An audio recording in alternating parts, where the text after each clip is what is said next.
Hello, everyone, and welcome. We'll go ahead and get started. First of all, let me extend my sincerest thanks and that of Vice Chancellor Alba to all of you for carving some time out of very busy schedules. We know that you're all very busy seeing students this time of the year, getting them ready for fall. So thanks for taking some time out to be with us on a Friday morning. I'm here. My name is Renee Davis. I'm the Associate Vice Chancellor for Academic and Student Affairs at the Nevada System of Higher Education System Administration. And I've got with me Dave Singleton, who's been the organizer of this, and he works with me on transfer and articulation. He's also the student ombuds here at the system office. So, and not the least of which he has experience at each of the 3 Southern institutions in academic advisement. So I know a lot of you already know Dave, so happy to have him here with me today, and he's going to help with our portion of the presentation. So let's just go ahead and jump right in. And this, as you know, is part of the professional development series for academic advisors. That is part of the implementation of the Corequisite initiative. So part 1 of today's session will be all together. We're just going to do a very brief system-wide review of enrollment enforcement and some of the other general information about the Corequisite implementation. We'll talk very briefly about assessment, and then on part 2, we're going to break out to have institution-specific conversations about enrollment enforcement at the campus level. And we'll discuss this a little more as we get into it, but each campus has a little bit of a different plan. So that's why we thought it was appropriate to break out once again into institution groups. Go ahead and go to the next slide. So what I really wanted to do was to take a little time. I'm going to take over sharing, and I wanted to actually show you, you have all the information in the slides, and this is a repeat from last time. The reason we included these first 5 or so slides is that it's a list of resources for you to learn more about the Corequisite implementation, and you can get as deep into the weeds as you want. So there's lots and lots of information out there, but what I thought I would do is go ahead and navigate to the website. In fact, Dave, Dave is letting me take over, so I'm going to do that. So give me one moment.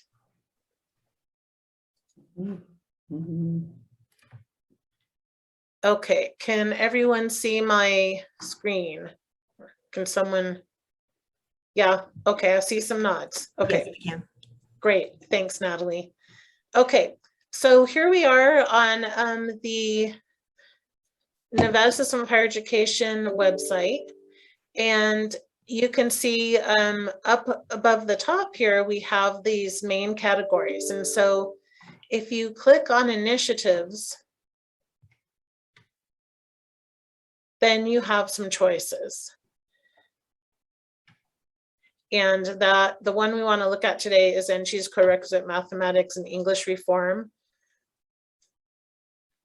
And that'll take you to the main CoRec implementation webpage. And so there's tons of information on this site, but what I really wanted to focus in today on is some of the ways you can get some more information. So throughout the presentation, we'll be talking a little bit about the implementation action plan that was taken to the board and approved. It came in part 1 and part 2. So in the sidebar over here on the right, there's also, you may all remember one of the recent meetings, it might have been the March meeting, we talked a little bit about the Math 124 and 126 discipline review. That document is here as well. There's a marketing toolkit, which hopefully your campus is already making use of to get the word out about the Corequisite implementation. But what I really wanted to focus on is that we do have some links here to the videos. And so I'm going to go to academic advisement first. And so you'll see it has the 3 group professional developments we've offered over the last few months. Those are there. But in addition, I really recommend that you take a look if you're more curious about what's happening in the classroom, how are the faculty members dealing with the co-requisite implementation. For example, in math, I have on my slide, which we'll run through pretty quickly, this co-requisite math course pilot overviews. You can hear a lot about how the approach to teaching is changing. It's really exciting. In fact, that's one of my favorite sessions there, this one, co-requisite math course pilot overviews. That's why I've listed it in the presentation. And also there are some other great ones in the English faculty series.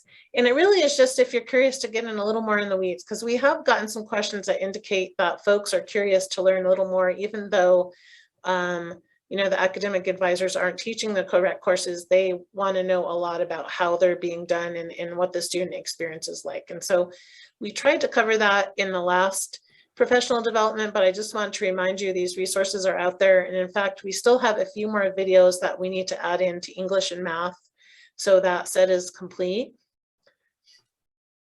And so going back to this main page, there are lots of other direct links on my slides, but you can see there's a whole list of resources, from articles to studies to NSHE publications.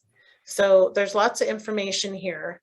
And I will say that in this last publication from Complete College America, No Room for Doubt, NSHE does get a mention for the work that we're doing currently to implement the co-requisite approach system-wide in our campuses. So just thought that would be helpful for you guys to see. There's tons of information out here. And I'll go ahead and stop sharing now and let Dave go ahead and put his slides back up.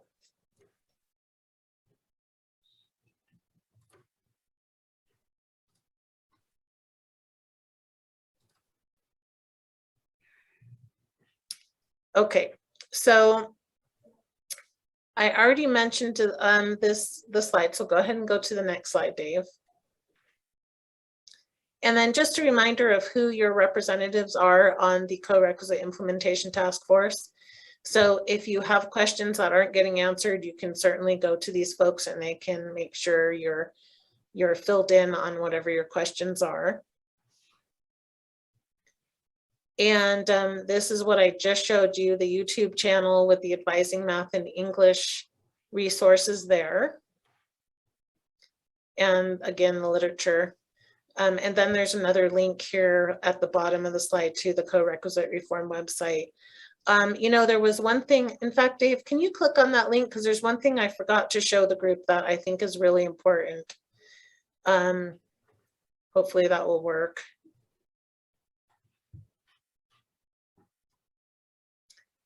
So if you go to, can you scroll down just a little bit? The professional development in the right sidebar, Dave, professional development presentations and documents. So this is relatively new and we're still gathering some of the past documents, but I want to let you also know this is here. This is something that the faculty also asked for, which is access to, the PowerPoints and things like that. And rather than trying to email them out to these long lists of folks, we figured it might make sense to just have a repository where you can just go when you're looking for one of the documents. So Dave, if you can click on advising. So you'll see in this folder that basically this is going to have the slide presentations from the last sessions that we've done since December 2020. Today's will pop in there once we're done. And then any other informational things that are shared during these sessions, for example, based on the slides with the financial aid kind of FAQs, we went ahead and developed an informational sheet to help you have that right at hand when you needed it. So we'll be continuing to add to these things. If you all have resources that you want to share with your colleagues, you can send them to me or Dave, and we can actually drop them into this folder here. So feel free to do that. We wanted to make it, easily accessible. No credentials or anything are required. You just have to click on the page and you can download the document. Thanks, Dave.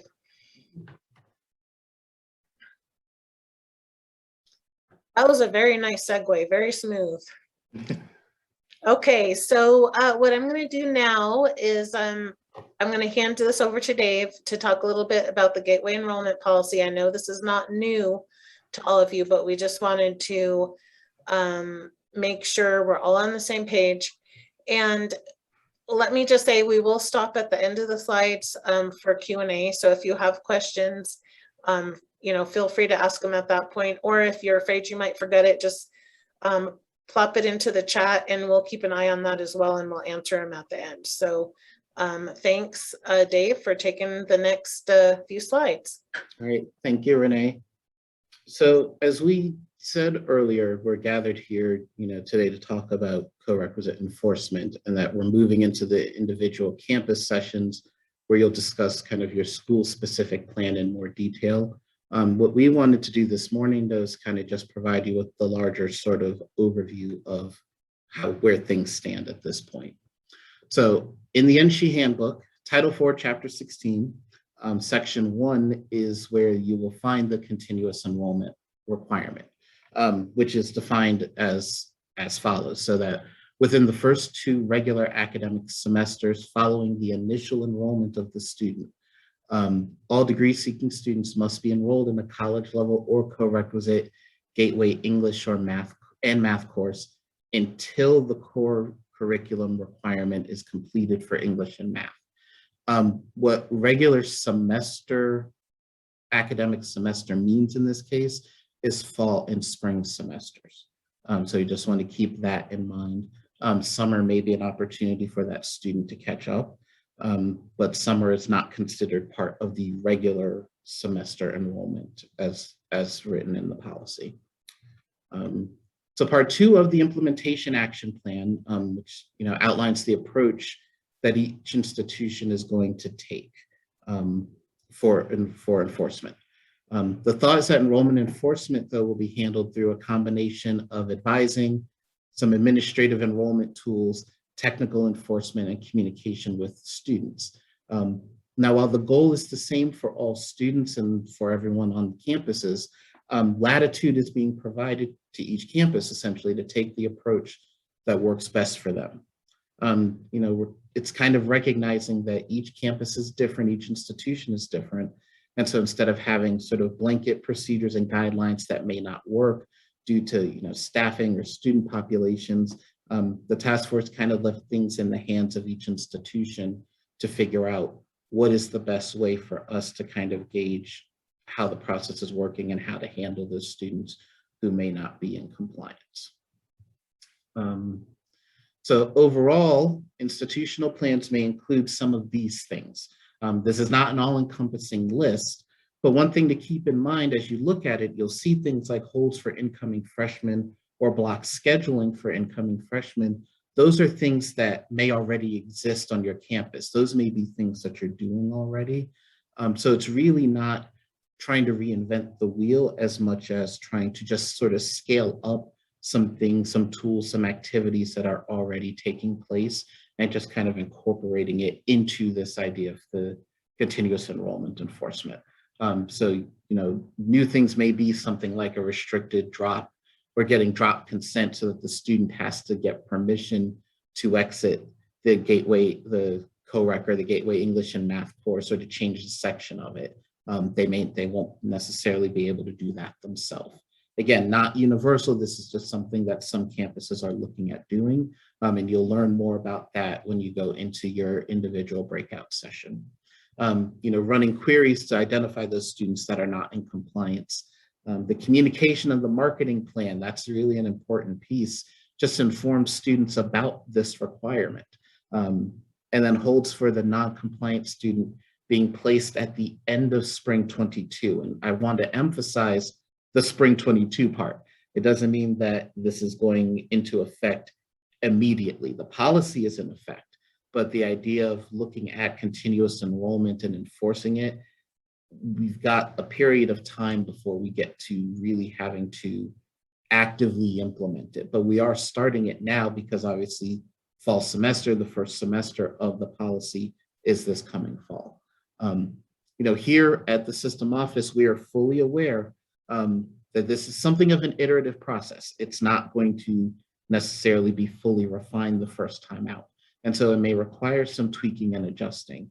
And so Renee and I will continue to work with the campuses on their planning process during the coming year as needed to ensure that full deployment of enforcement is ready when we get to spring 2022. And so that's just kind of sort of where things sit at this point. I'm actually going to turn it back over to Renee, because while it's great that we're talking about continuous enrollment, part of what we also need to look at is assessment. And so Renee will speak a little bit about assessment here in a second. Yeah. Okay, so we just briefly wanted to cover this because we've been hearing, as we've been talking with advising leads and others at the campus level, we hear that there's a little bit of trepidation in terms of how are we going to assess advising and some of the other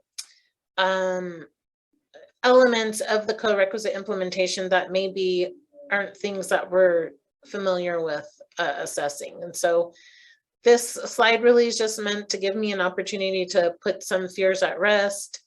And in terms of assessment, I think everyone understands that really the purpose is so that we can continually improve.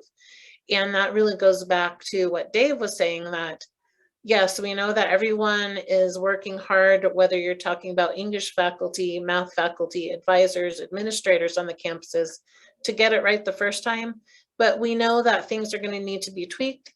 And we know that really the most important thing is to be on a, have the mindset for continual improvement. And we think that, there's a need for a little bit more targeted approach beyond what the usual survey instruments that are used. But there's nothing that at this point is being mandated. It really is up to the campuses how you determine and how you evaluate the effectiveness of, for example, the communications. That's one of the areas that's discussed in the action plan, which is determining the effectiveness of communication with students. And by the way, to the campus community as well. But the main message I wanted to say here is that this slide's not here to say, okay, advising, this is your responsibility. It's not. It's the responsibility of the entire campus community. The planning needs to be happening with your institution level task force. So don't feel as though this is a responsibility that is resting upon your shoulders. Of course, you're the ones who are going to be having those one-on-one or group conversations with students. But should be a whole campus effort that is supporting you in communicating about the implementation. Go ahead to the next slide. So we'll pause here for questions. We've also put my contact information in Dave's if you want to contact us individually through email or telephone. Feel free to do so. But are there any questions at this point?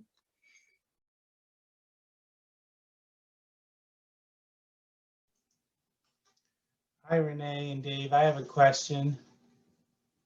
So back to the assessment piece. When we first put the implementation plans in place, we worked with an outside consultant to do a pretty robust assessment plan on all kinds of items. And I was just wondering if that's going to be revised at all, or if we're any kind of clear on what some of the expectations are on assessment, not just how we communicated about COREC, but kind of the data that we'd be reporting up to the system level? Or I know we've got some time on that, but I think the campuses would be interested to know kind of where we stand on some of that. Sure. So, so what I can say is, so let me start with kind of the stuff that's a little more concrete. And so the, the performance of students, and in the Corequisite courses, I mean, that's data we always collect, right? We've been collecting for a long time. We're going to continue to collect, and that is going to be data that is going to be continue to be collected and evaluated at the system level. That's the type of data we put into the reports to the board, et cetera. So that's going to be fairly similar moving forward. In terms of the things like course level assessment, we actually have, we're working with Complete College America again. They were the ones who helped with the faculty math and English professional development. They're going to come back and help do some work with faculty to figure out some course level assessment tools. And the reason I wanted to talk about those with this group is that the intention there is that it truly is at the course and institutional level. That's not the kind of stuff, even though there are all these little details listed in that huge assessment plan, which can be very overwhelming when you read through it. That is really meant to remain at the campus level and assist you in, doing that continual improvement that we talked about. So it's not that everything listed in that assessment report is meant to be collected and then reported to the board or compared. We're not going to be comparing, the institutions to each other. It really is there, that plan and those very detailed elements really are meant to be kind of used at the system level, or sorry, institution level only. And so there is going to be some flexibility. It's not like you have to do every single one. And actually, this week, Dave and I went back through to reread the advising section. And there's a lot of maze in that section. So it really is kind of, I don't know, it's like the kitchen sink or the laundry list. And because when I first saw that, I'm like, holy schmoly, this thing is, huge. And I know that's the reason for some of that discomfort, but really the focus is going to be letting institutions kind of do that. And then we have to figure out how to come up with some tools to help you, similar to what we're doing with the faculty in terms of course level. We need to figure out how we can support, advising leads and the student affairs side of the house in looking at these other areas. So we'll be continuing to talk about that, Jeff, in our advising leads meetings. And, who knows, maybe something similar to what we're going to be doing with the faculty might work, but maybe it won't. Maybe we need something different. So we just need to get a little deeper into those conversations, but recognize kind of that discomfort that reading that huge list, because it's overwhelming for me and I don't have to collect it. So I totally get it. So hopefully that helps a little bit, Jeff. That does, Renee. Thank you so much. I kind of remember that conversation from a couple months ago. But I mean, I think, the approach of, the system still collecting as it always has makes a lot of sense. And then letting the campuses decide, with some guidance or some support. So thank you for that. I appreciate it. You betcha. Anyone else?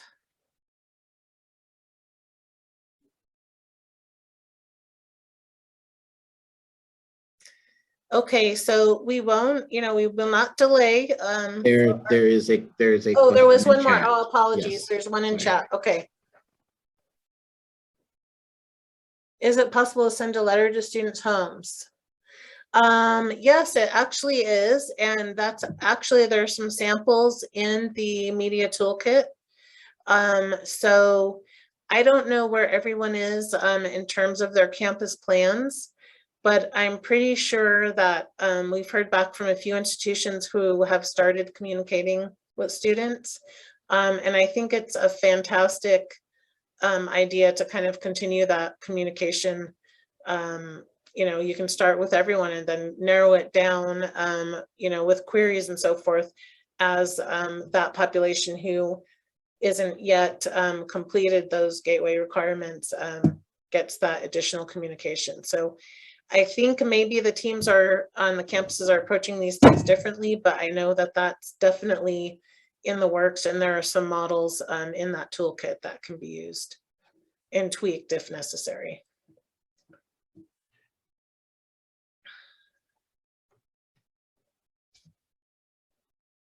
You're welcome, Amy. Anyone else?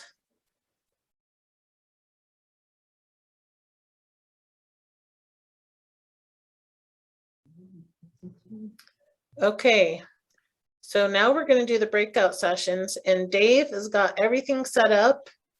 So you should just be automatically sorted with your institution.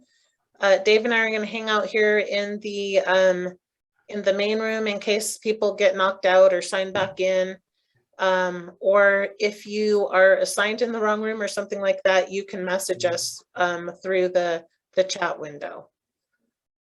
Dave, is there anything else we need to let everyone know before you hit the button?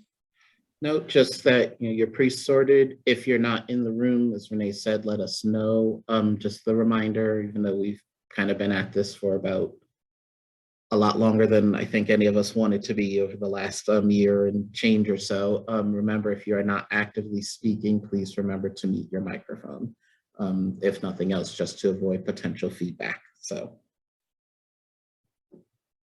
otherwise, I think we are all set. I will start to move everyone into their breakout rooms in just a second.